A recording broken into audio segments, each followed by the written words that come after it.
When people think about self-defense, they often think about punching and kicking. But there is another fighting skill that may be even older: wrestling. Humans have wrestled for thousands of years. And wrestling is not from just one country. Almost every part of the world has some kind of wrestling or grappling tradition. Europe has many old wrestling styles. Africa has traditional wrestling. India has a long wrestling tradition. Japan has sumo and other grappling arts. Central Asia has many kinds of belt wrestling. Mongolia has its own famous wrestling tradition. The Middle East has wrestling traditions. Many Native American peoples also practiced wrestling and other forms of grappling. Why did so many different people develop wrestling? Because grabbing another person is natural. When two people fight, they may start by punching.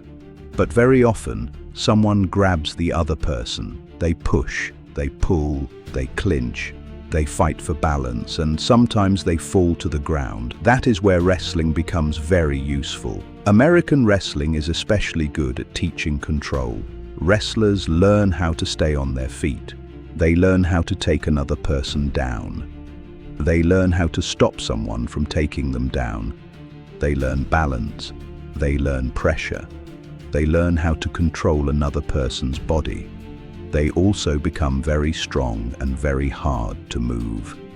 Wrestling is common in American schools. Many high schools have wrestling teams, and generations of young Americans have learned the sport through school programs. That has helped make wrestling one of the most common combat sports in the United States, and many of those skills can be useful for self-defense. One of the biggest advantages is the takedown. A good wrestler can change the position of a fight very fast. He may grab the body, get control, and put the attacker on the ground. A wrestler may also be able to stop an attacker who is trying to tackle him. This is important. You do not always want to go to the ground in a street fight. There could be another attacker nearby. The ground could be concrete. There could be broken glass or other dangers. You may simply need to escape. That is one reason wrestling can be so useful. A good wrestler does not only know how to fight on the ground, he knows how to fight to stay off the ground. He understands balance, he understands body position, he understands the clinch, and he understands takedown defense. Those are great skills for self-defense. Wrestlers are also used to hard physical contact. Training is not easy. Another wrestler is really trying to control you. He is really trying to take you down. You have to react against real resistance. That develops timing and toughness. It also teaches you how to keep working when you are tired. But wrestling does have limits. Sport wrestling does not normally teach punching or kicking. It does not teach you everything about weapons. And the rules of a wrestling match are very different from a real attack. That means wrestling should not be treated as a complete answer to every self-defense problem. This is where cross-training can make a big difference. Imagine someone who can wrestle and box. Now he has fast punches, he has footwork, he has takedowns, he has takedown defense, he can fight in the clinch, and if someone grabs him, he does not panic. That is a very useful combination. This is one reason wrestling has been so important in mixed martial arts.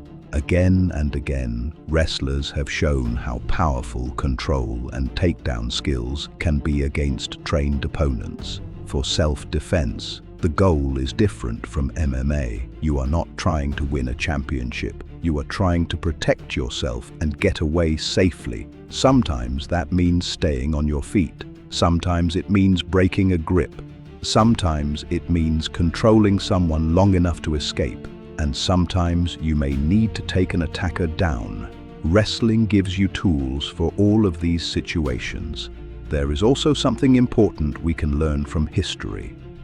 People all over the world developed grappling. Different cultures discovered many of the same basic ideas. Grab the body, break the person's balance, stay on your feet, put the other person down, control him, then get yourself out of danger. That tells us something. Wrestling is not just a sport. The sport has rules, of course, But underneath those rules are some of the oldest fighting skills known to mankind. If you already practice karate, boxing, kickboxing, kung fu, or another striking art, learning some wrestling can fill a major hole in your training. You do not have to become a champion wrestler. Learn how to keep your balance. Learn how to defend a takedown. Learn how to work from the clinch. Learn how to escape bad positions. Learn how to control another person's body. Those basic skills can make a martial artist much more complete. Punching matters, kicking matters, but people grab each other too.